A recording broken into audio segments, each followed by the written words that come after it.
So I've turned this into this.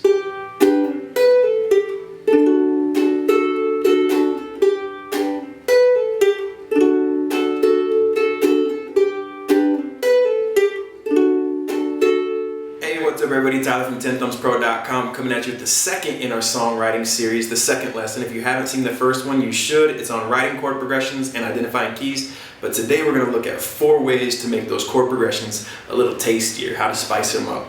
Alright, we're going to look at combining scales and chords to connect them with riffs. We're going to look at bar chords and moving them around, chord fragments, everything that you need to take your chord progression and add a little riff to it, add some music to it. So it's not just some chords, you know what I mean? Which is good if that's where you're at, but we're going to take it to the next level.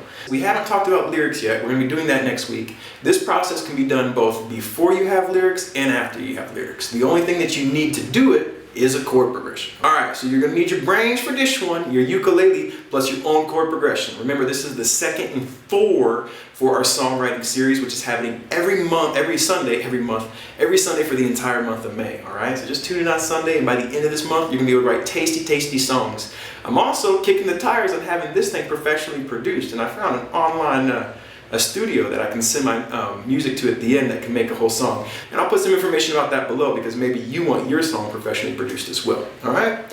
Okay, so ukulele, brain, attention span, you got those 3 things? Follow me on in and let's go ahead and spicing up our chord progression. Alright, so let's examine that chord progression really quick. It's going to go G for 1 measure, D for 1 measure, G for 1 measure, D for 1 measure, G for 1 measure, D for 1 measure, G for 1 measure, C for a half a measure, D for half, and then it would be done, okay? So it's like 1, 2, 3, 4, 1, 2, 3, 4, 1, 2, 3, 4, 1, 2, 3, 4, 1, 2, 3, 4, 1, 2, 3, 4, 1, 2, 3, 4, 1, 2, 3, 4, 1.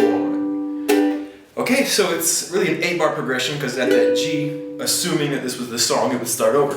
So we've taken something that's just 3 chords, primarily 2, and let's say we have lyrics to it, we're comfortable with our range, this is a good key for us to sing in, but we still want to, you know, put a little hot sauce on it, put a little bit of Tabasco on it. What can we do? What tools do we have in our tool belt? Well, one of the really cool things that I enjoy with chord progressions or creating intros or an intro riff is looking at my key, which if we put a chart up, we see D, C, and G as the key of G, a 1, 4, 5, and knowing what my pentatonic and my major scales are and mixing chords and pentatonics. So I have my G, and my pentatonic scale would look something like this.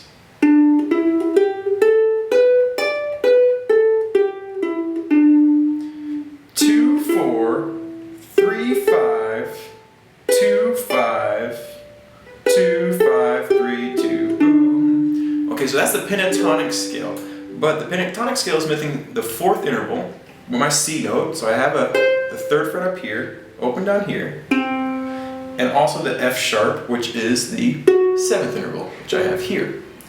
So looking at both of the major scale and the pentatonic scale, I can start to think about how I can connect these chords. Well, let's look at chord tones. My G has a B note in it. I'm going from a G to a D. So what I'm trying to think about is a way to use melody to tie these 2 things together or to create a riff. Just sewing them together. That's all you're doing. Using that scale and those chords and you're just sewing them together, needle and thread, alright?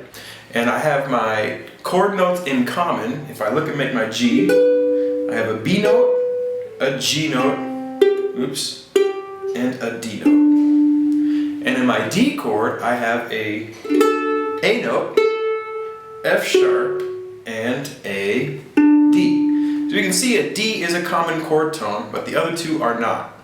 So maybe we're going to try to navigate away from one chord tone to the next. Well, my B could go to an A. That'd be really simple.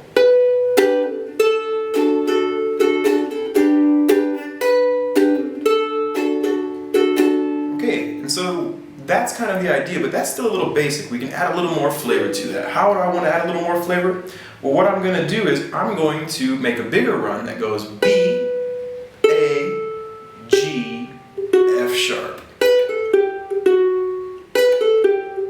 And I'm just walking down the G major scale, but I'm going from a chord tone, B, in our chord of G, to a chord tone, F sharp, in our G chord. So let's see how I can make that a little interesting. Something like this.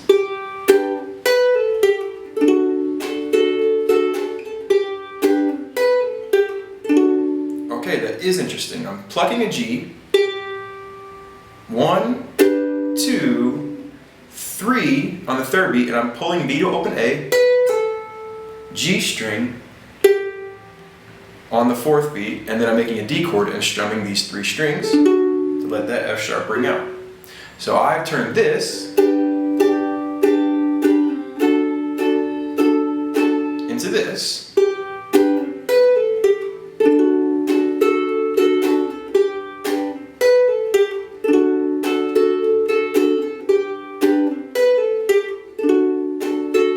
Okay, that's a lot different, and it adds a lot of dynamic, and as if your intro doesn't go right into lyrics, now you have something that's a little more interesting. Well, what about the C chord and the other D?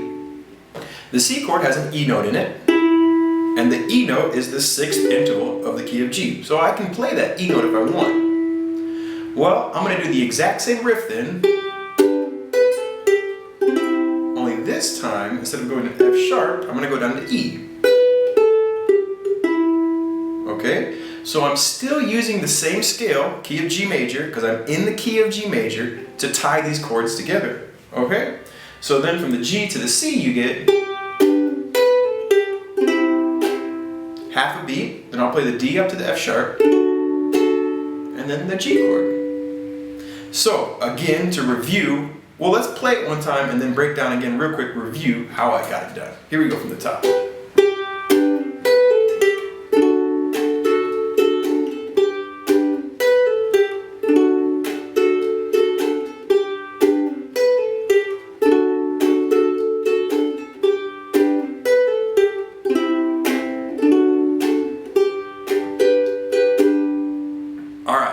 So what did I do? Step 1, identified the key. Step 2, I looked at the major scale. Step 3, I looked at the chords and the notes in the chords. And step 4 is I looked at how I could use that scale to tie these 2 ideas together. Just kind of like tying your shoes, except you don't have laces, you have a major scale, okay? Alright everybody, remember too, once you have your own chord progression, you can put that up on Instagram, tag me at TenThumbsPro.com, and I would love to hear it. I would love to even hear you take it to the next level. So far, my man Rob Young, you're the only one doing that. I see you, dude, and I appreciate it, alright? So make sure you write your own chord progressions and tag me. I would love to see the process from just that chord progression all the way to this added spice that we're adding, okay? Alright, so another thing we can do to spicing up our chords is by using bar chords. Now I know that seems maybe a little basic, or maybe for some people a little frustrating, but unlocking these frets by knowing like the roots of these and moving these chords can be very beneficial. Let's look at a couple of ones. We're going to stay with our same chord progression, but how can I make this G a different shape? Well, let's look at this F chord. You can think about this as an extra finger you have that just doesn't move.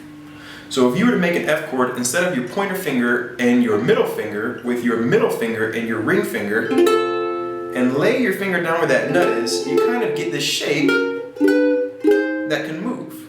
Don't be scared of the bar. Embrace the bar. Love the bar, all right? I know it scares a lot of people off, but once you open that fretboard up, you're gonna be totally free to do a bunch of cool things that you couldn't do before. Embrace the bar. You know this is an F note, 2 frets up, this is a G note, and I can recreate that shape and make a G chord here. A note, A major, B note, B major, C note, C major. It works with all major chords. So now my G can go from this to this. Well, let's look for another shape for my D and my C. Again, this is important. All chords are movable. All chords are movable. Maybe if I say it in a more convincing voice. All chords are movable. Then you'll remember it a little better, okay? So you can create interest with your chord progressions by maybe using a verse with open chords, a chorus with bar chords. Maybe you're the second ukulele and you don't want to play the exact same thing. Or maybe you just want to create an intro that sounds a little different. So we got our G here. Well, let's make a D bar chord. Here's our C note. So we can see our C shape would look like this. Well, where would a D note be? 1, 2, 5th fret up here. So if you bar this 2nd fret and play the 5th fret, it's the same spacing as our C, but now it becomes a D chord. Okay? Alright, I'll put a link in the description below to some ukulele sites. If moving these chords are too hard for you, these ukulele sites provide extra shapes. So I'd encourage you to learn chords in different shapes. And if you have to go to the ukulele site, do it chord by chord, that's fine. It's going to be highly beneficial to be able to do these things, okay? So there's our D chord. So now our progression is going G, D, G, D, G, D, G, C. Well, let's get one more C. If we make this A shape, we see that our root for the A major is right here. 2, 1, 0, 0. Ever played a B flat? Or like this, or a B major? And noticed, A, my fingers are in the exact same place. It continues to work that way. A note, A sharp, B, C note. 5, 4, 3, 3. C major. So our new chord progression with bar chords now looks like this.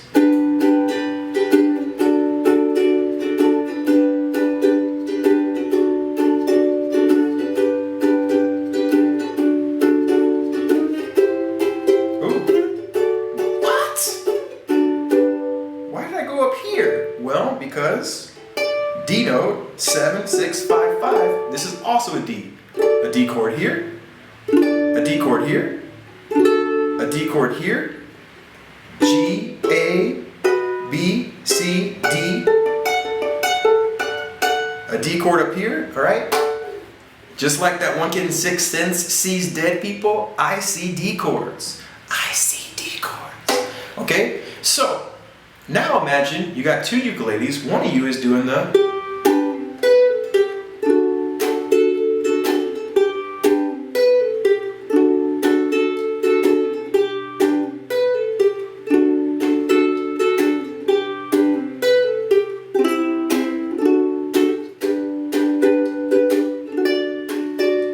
and the other person.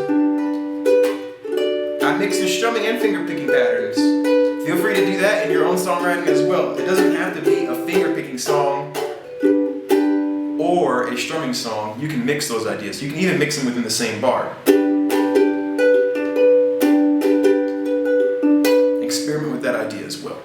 Also remember, at the end of the month, we're going to have a songwriting contest and do a ukulele giveaway, alright? So if you're watching these, keep working on your songs, because a song that takes a month to write is not necessarily better, but you put a little more work into it. So keep taking notes, and we're getting ready for that song competition at the end with the ukulele giveaway! Okay, so then the last idea I want to talk about is chord fragments, which are tiny pieces of chords, okay? Just like these 4 pieces of paper make one piece of paper together, that's the same way chords work. So chord fragments would be maybe getting rid of 2 of them and focusing on just 2 to create something new and interesting. Let's look at how it works. Okay, so chord fragments are using pieces of a chord to create solos, melodies, riffs, rhythm, whatever. Today we're using it to create an intro riff for my chord progression. F chord, we need to know the notes, the actual notes. F, C, A. F, C, A. Why didn't I go C, F, A? Well, because the ukulele is a kind of a small instrument, we have a lot of inversions and things like that. You're not always going to have the luxury of having your root note in the bass. Just is what it is. Okay? So, F, C, A are 3 notes. We can, prove that by taking this pinky, putting it on the 3rd fret, which is a C note, and this is still an F chord. The same exercises we did for moving our chords earlier, 8th fret is an F note, making this 5, 5, 5, 8, also an F chord. But I'm not interested in necessarily using all the notes. I just want to use a fragment of the notes. So I'm gonna look maybe here in the 5th fret right here, I have an A note. If you don't know your fretboard, the way to find these notes is just by counting F, F sharp, G, G sharp, A. Cool, so I want that A note. I might have said F a couple seconds ago, I meant A. And I've already shown you that this is a C note up here. So we have 2 of our notes, the F and the C. And I'm just going, it's essentially like a down, down, up, down, up. 1 and 2 and 3 and, or 1 and 2 and 4 and 1, 2 and 4 and 1, 2 and 4. That's what I'm trying to do. 1, 2 and 4 and. Okay? And that can replace my F chord. So just look at it in the context. I'll replace just that one chord with that little chord fragment.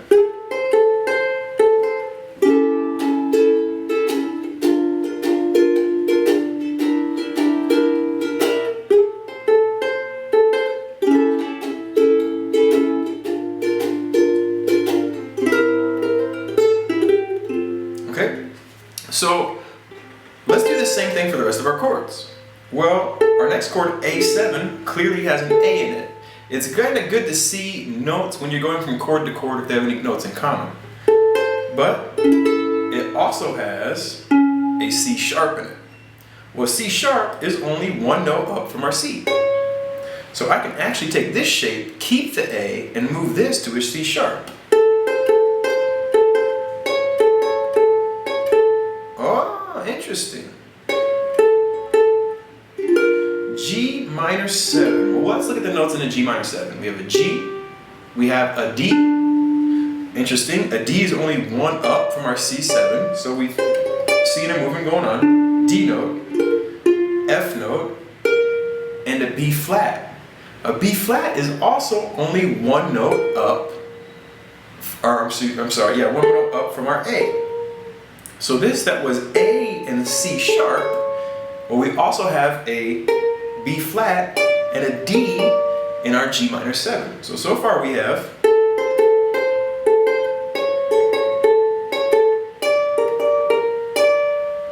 C7, C, G, E, B flat, got a G note here, chord tone, a C note here, and I'm on a D note, but a D note is in the scale. So here I'm actually leaving the chord fragments and going back to the first thing we talked about, going into the F major scale to get 5, 3, 3, 3. Alright, which is all chord tones. After that D note. Interesting though, with the D note, if I want to make that C7 a C9, there also is a D note in there. Okay, coincidence? Actually, for this particular one, yes. Okay, so our full intro now becomes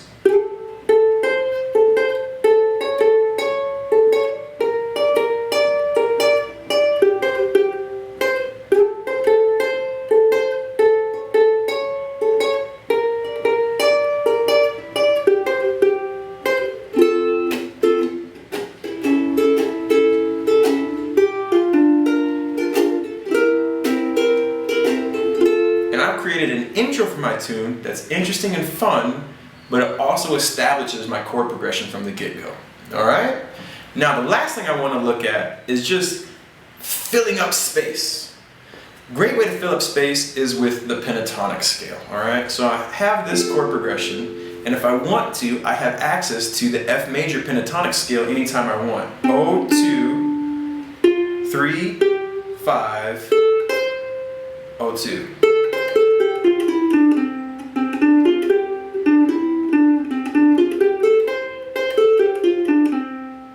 Right? 0, 2, 1, 3, 0, 3. And I can use that anytime I want. Now, usually though, I'm going to add these fills after I've written my lyrics, and we're going to write lyrics next week, but I just kind of want to show you the power of this idea. When I get to that C7, instead of just letting it ring out or strum, I'm going to create a fill using this scale. Okay?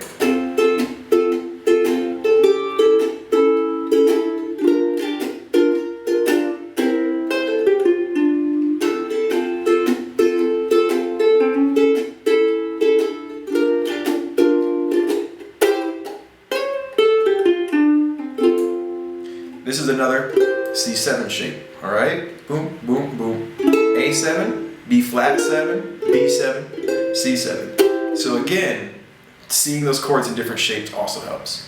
All right, so there's what our 4 ideas. Creating riffs by connecting chords with the major scale or the respective scale of your key. Our second piece was using bar chords to move our progressions around.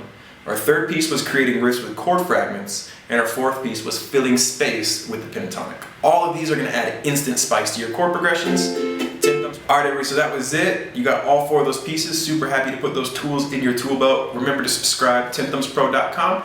We do new ukulele every single Wednesday and Saturday, plus these bonus lessons we're doing right now. Skype lessons 101 if you're interested. Learn ukulele t-shirts, among other t-shirts that you can get up in these notes up here. Skype lesson 101 at TenThumbsProductions@gmail.com. Until next time, everybody.